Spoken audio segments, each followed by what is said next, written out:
ሰላም ቅዱሳን እንዴት ናችሁ? እንዴት ሰነበታችሁ? ዛሬ ደግሞ የእግዚአብሔር ቃል የእግዚአብሔር መልእክት ይዤላችሁ መጥቻለሁ። ለዛሬ መልእክት የሆነ የእግዚአብሔር ቃል ከዘፍጥረት ምዕራፍ 40 ከቁጥር 20 እስከ 23ን እንደዚህ አነባለሁ። በሶስተኛውም ቀን የፈርዖን የልደት በዓል ነበረ። ለሹማምንቱም ሁሉ ግብር አበላ። በዚያ ዕለትም የመጠጥ አሰላፊዎችን አለቃና የእንጀራ ቤት አዛዡን ሹማምንቱ ባሉበት ከእስር ቤት አወጣቸው። የመጠጥ አሰላፊዎችን አለቃ ወደ ቀድሞ ሹመቱ መለሰው። እርሱም እንደ ቀድሞ ጽዋውን ለፈርዖን በእጁ ይሰጠው ጀመር። የእንጀራ ቤት አዛዡን ግን ልክ ዮሴፍ እንደተረጎመላቸው ሰቀለው። የሆነ ሆኖ የመጠጥ አሰላፊዎቹ አለቃ ዮሴፍን አላስታወሰውም፣ ረሳው እንጂ ይላል። እንግዲህ ይሄ ክፍል ወደኋላ 1-3 ምዕራፍ ወደኋላ ሄደን ስናይ ዮሴፍ የተወለደበት ዮሴፍ ደግሞ አባቱ በስተርጅናው የወለደው ልጅ ስለነበር እጅግ ይወደው እንደነበረ ከወንድሞቹ ደግሞ ለይቶ በህብር ያሸበረቀ ልብስ ሰጥቶት ነበር፣ ካባ ሰጥቶት ነበር። ያ ደግሞ ወንድሞቹ ዮሴፍ ላይ እንዲቀየሙት እንዲጠሉት ያደርጋቸው ነበር። እነዚህ የጠሉት ወንድሞቹ መጨረሻ ላይ ጠልተው አይደለም ያበቁት። አንድ ቀን ለግብፃውያን አሳልፈው ሸጡት። እነዛ የገዙት ሰዎች ደግሞ እንደገና መልሰው ለጲጢፋራ የሚባል የፈርዖን ባለሟል ለሱ መልሰው ሸጡለት። ዮሴፍ በዚህ ሁሉ ጊዜ እግዚአብሔር ከእርሱ ጋር ነበረ ይለናል መጽሐፍ ቅዱስ ሲነግረን፣ እግዚአብሔርም ከእርሱ ጋር ነበረ ይለናል።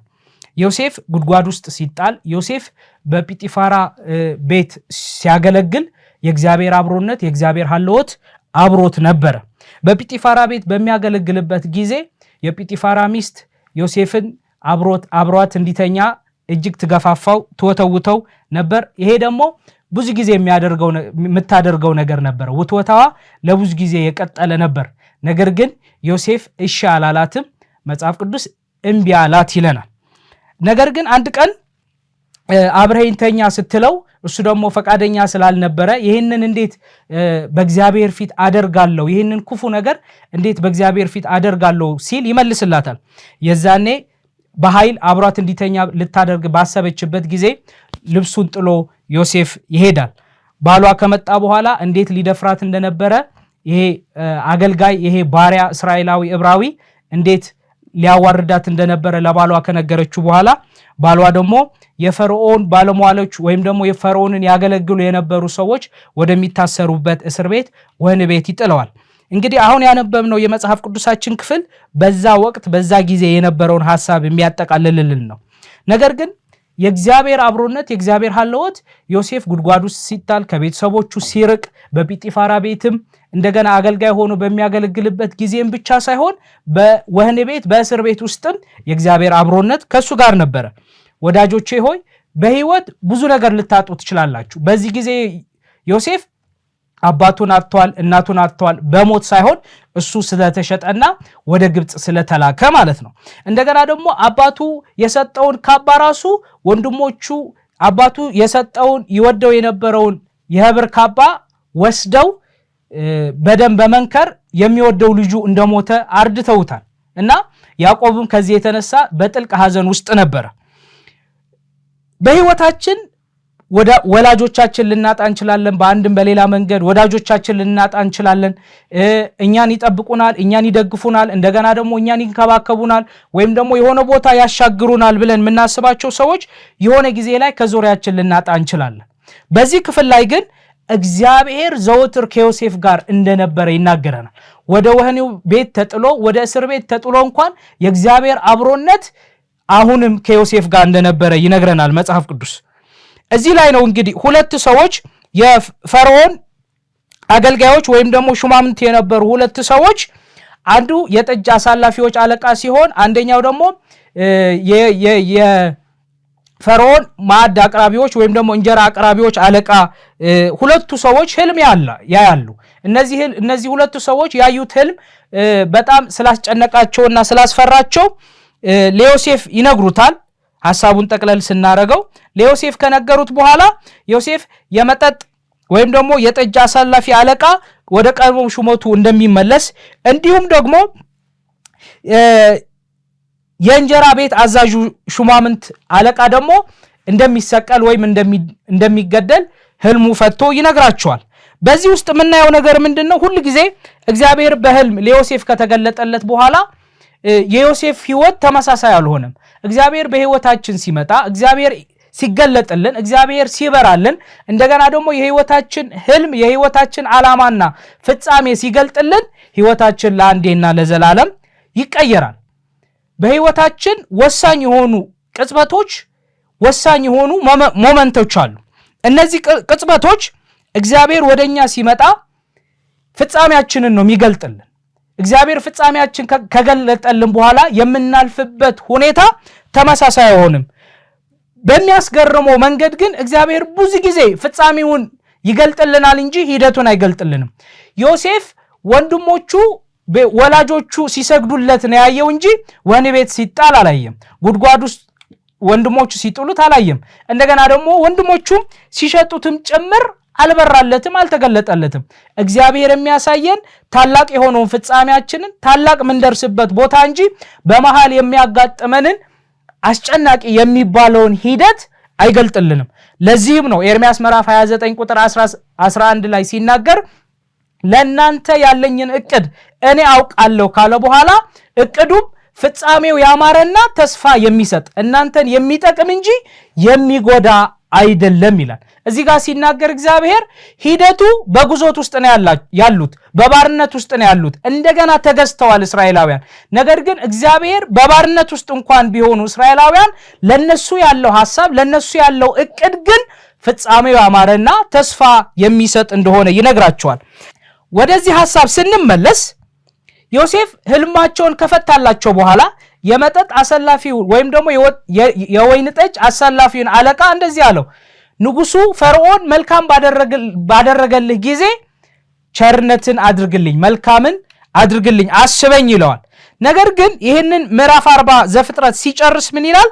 የመጠጥ አሰላፊዎቹ አለቃ ዮሴፍን አላስታወሰውም፣ ረሳው እንጂ ይለናል። አንዳንድ ጊዜ ሰዎች ሲረሱን እግዚአብሔር የረሳን ይመስለናል። ምዕራፍ 41 ቁጥር 1 ሲናገር ደግሞ ለድፍን 2 ዓመት ዮሴፍ እንደታሰረ ያ የጠጅ አሳላፊዎች አለቃም እንዳላስታወሰው መጽሐፍ ቅዱሳችን ይነግረናል። የጠቀምናቸው ሰዎች፣ ያገለገልናቸው ሰዎች፣ የረዳናቸው ሰዎች፣ ቸርነት ያደረግንላቸው ሰዎች የሆነ ጊዜ ረስተውናል ማለት እግዚአብሔር ረስቶናል ማለት አይደለም። ነገር ግን በመረሳት ጊዜ ውስጥ፣ በመገፋት ውስጥ ጊዜ ውስጥ በምናልፍበት ጊዜ እግዚአብሔርም ጭምር እንደረሳን፣ እግዚአብሔርም ጭምር እንደማያስበንና በእኛ ላይ ያለውንም ዓላማው እንዳለቀ ወይም ደግሞ እንዲሁ እንዳከተመ እናስባለን። ነገር ግን ዛሬ ልላችሁ የፈለግኩት ነገር ምንድን ነው? እግዚአብሔር እንደ ሰው አይረሳም። እግዚአብሔር እንደ ሰው ይረሳ ዘንድ አመፀኛ አይደለም። እግዚአብሔር አይረሳም። ነገር ግን የተረሳችሁ በሚመስላችሁ ጊዜ እነዚህን 3 ነገሮች እንድታስቡ በእግዚአብሔር ቃል አሳስባችኋለሁ። የመጀመሪያ የተረሳችሁ ሲመስላችሁ ወህኒ ቤት ስትጣሉ የመጀመሪያ የሚሰማችሁ ነገር እግዚአብሔር ካሳያችሁ ህልምና እግዚአብሔር ካሳያችሁ ራእይ አንጻር አሁን ያላችሁበት ሁኔታ ልታብራሩት ስትሞክሩ ያያችሁት ህልምና አሁን ያላችሁበት ሁኔታ እርስ በርስ ይጣረሳል፣ ይቃረናል። ያ ማለት ግን አሁን ያላችሁበት ሁኔታ ከፍጻሜያችሁ ጋር የሚያገናኘው ነገር የለም ማለት አይደለም። መስቀሉ ከትንሣኤው ጋር ይገናኛል። ያለ መስቀል ትንሣኤ የሚባል ነገር የለም። ያለ ወህኒ ቤት ጭምር ቤተ መንግስት የለም። ያለ ወህኒ ቤትም ቤተ መንግስት የለም። ዮሴፍ ሲታሰር በወህኒ ቤት ሲጣል የተሳሳተ ቦታ ያለ ሊመስለው ይችላል። ምክንያቱም እግዚአብሔር ያሳየው ሲሰገድለት ነው። አሁን ግን እግሮቹ በእግር ብረት እንደታሰሩ እንደተላላጡም መዝሙረኛው መዝሙር 105 ቁጥር 18 ላይ ይነግረናል። ያሳለፈበት ሂደት ያለፈበት ሁኔታ የሄደበት ሂደት ቀላል አይደለም። ነገር ግን እግዚአብሔር በእናንተ ህይወት ላይ ዓላማ ሲኖረው፣ እግዚአብሔር በእናንተ ህይወት ላይ እቅድ ሲኖረው አሁን እያለፋችሁበት ያላችሁት ሁኔታ ራሱ ከፍጻሜያችሁ ጋር ይገናኛል። ዮሴፍ ወህኒ ቤት ሲጣል ካየው ነገር አንፃር የተሳሳተ ነው የሚመስለው። ነገር ግን ወህኒ ቤቱ የቤተ መንግስቱ አካል እንጂ ስህተት አይደለም። እንደ እግዚአብሔር ፈቃድ እንደ እግዚአብሔር ሐሳብ በቅንነት እየተመላለሳችሁ ከሆነ አሁን ያላችሁበት የመገፋት የመረሳት መንገድ ከቤተ መንግስቱ ጋር የሚገናኝ ከፍጻሜያችሁ ጋር የሚገናኝ እንጂ ወህኒ ቤት ራሳችሁን ስታገኙ እስር ቤት ራሳችሁን ስታገኙ ያያችሁት ራእይና አሁን ያላችሁበት ሁኔታ እርስ በርስ ሲጋጭ የተሳሳተ ቦታ ነው እንዳትሉ። ያላችሁበት ቦታ እንደ እግዚአብሔር ፍቃድ እስከሆነ ድረስ ለናንተ ፍጻሜ ይሰራል። ሁለተኛው እንድታስቡ የምፈልገው እስር ቤት ስትጣሉ በተረሳችሁ ጊዜ እግዚአብሔር የረሳችሁ ሰዎች ሲረሷችሁ የተረሳችሁ በሚመስላችሁ ጊዜ ውስጥ እስር ቤቱ ላይ እግዚአብሔር ላሳያችሁ ህልም ያዘጋጃችኋል። እዚህ ተሳስቼ ነው እንደ የተገኘሁት ተሳስቼ ነው እንደ እዚህ ያለሁት የምትሉበት ቦታ ላይ እግዚአብሔር እናንተን ያዘጋጃችኋል። ለፍጻሜያችሁ ያዘጋጃችኋል። ማንነታችሁን ይሰራዋል። ባህሪያችሁን ይሰራዋል።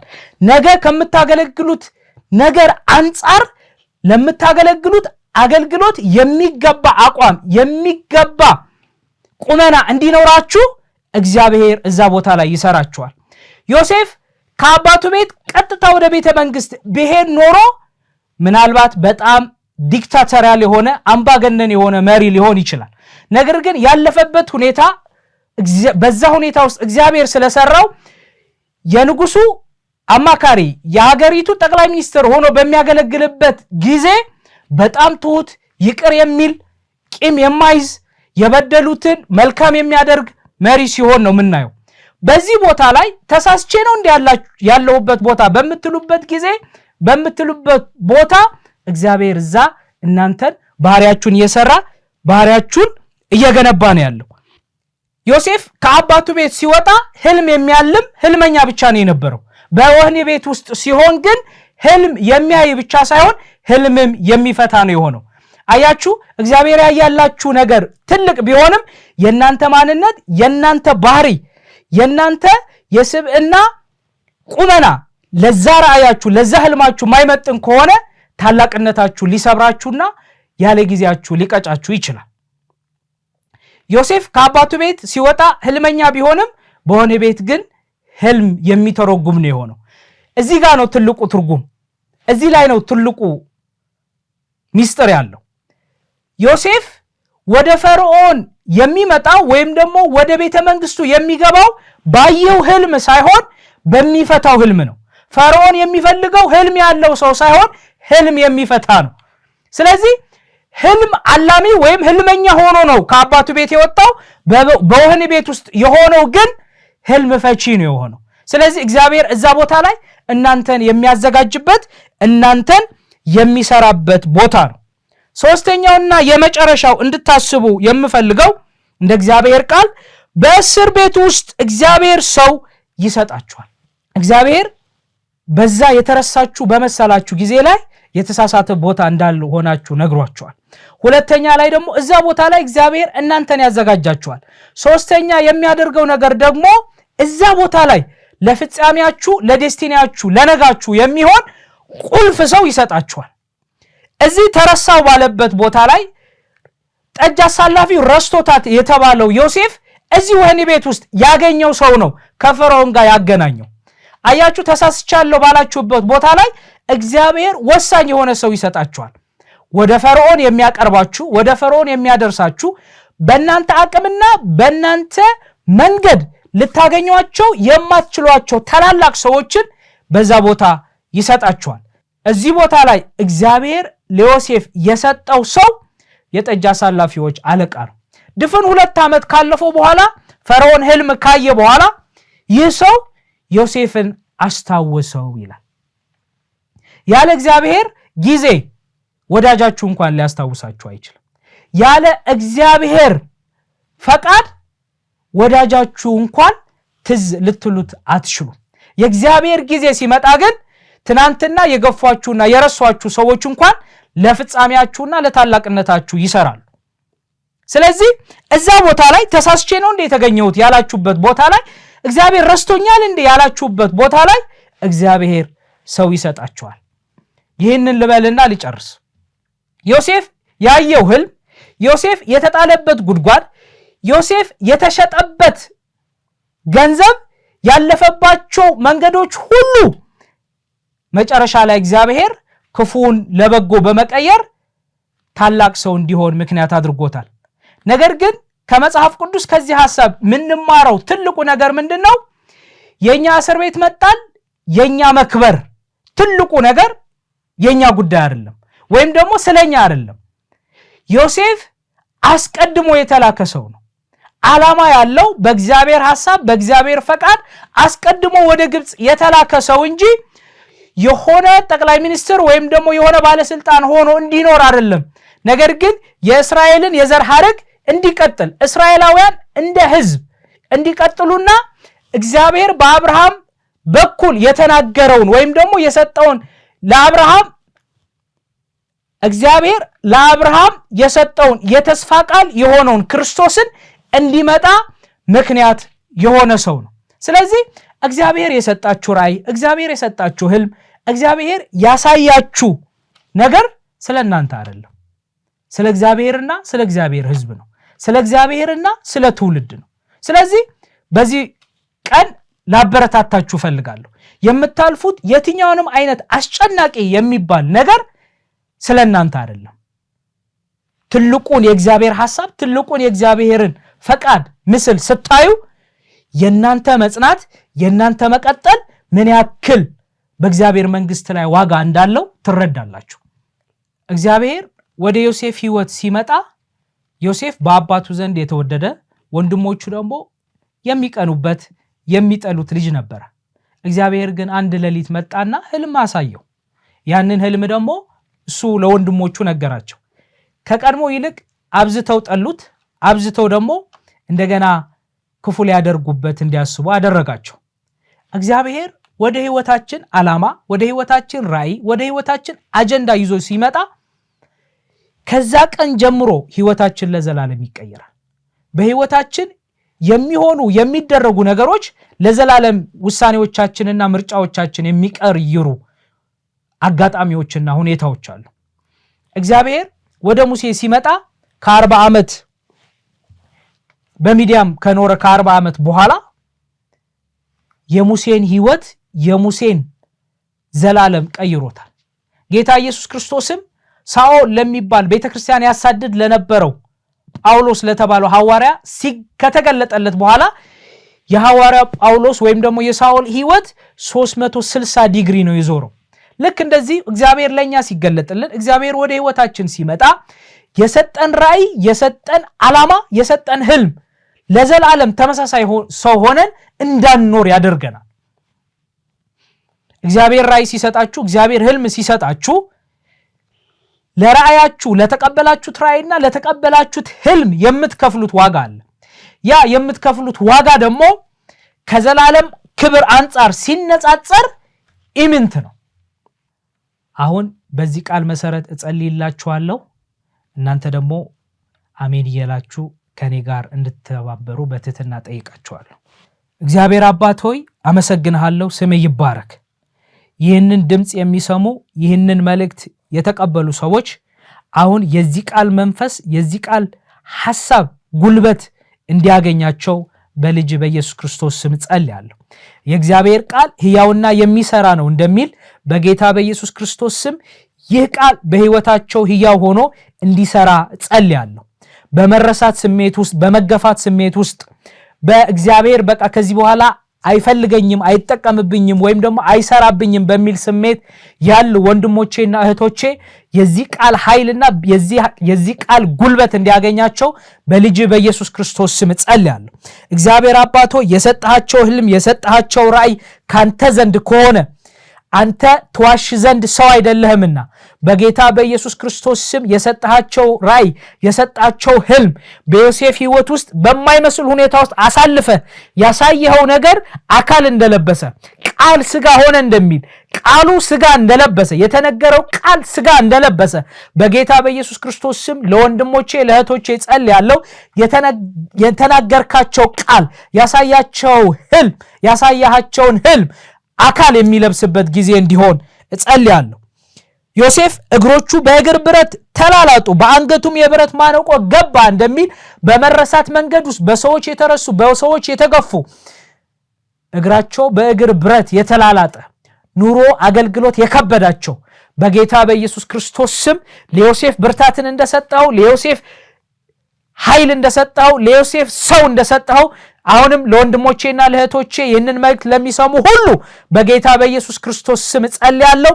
ኃይል እንድትሰጣቸው እንደገና የሚቀጥሉበት አሁን የሚያዩት ሁኔታ ከሚታየው ከዘላለማዊው ነገር ከማይታየው ነገር አንጻር ታላቅ እንደሆነ በጌታ በኢየሱስ ክርስቶስ ስም እንድትገልጥላቸው ጸልያለሁ።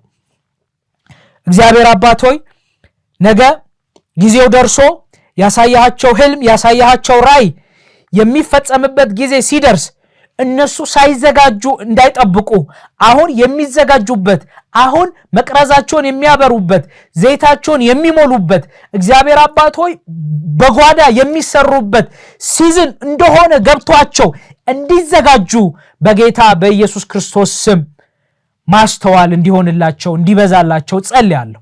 እንደገናም ደግሞ እግዚአብሔር አባት ሆይ ጸልያለሁ። የተሳሳትኩ ቦታ ነኝ ወይ? የተሳሳተ ትዳር ውስጥ ነኝ ወይ? የተሳሳተ አገልግሎት ውስጥ ነኝ ወይ ብለው ራሳቸውን በመጠየቅ በብዙ ሐሳብና በብዙ ጭንቀት ያሉ ወንድሞቼና እህቶቼ ጸልይላችኋለሁ።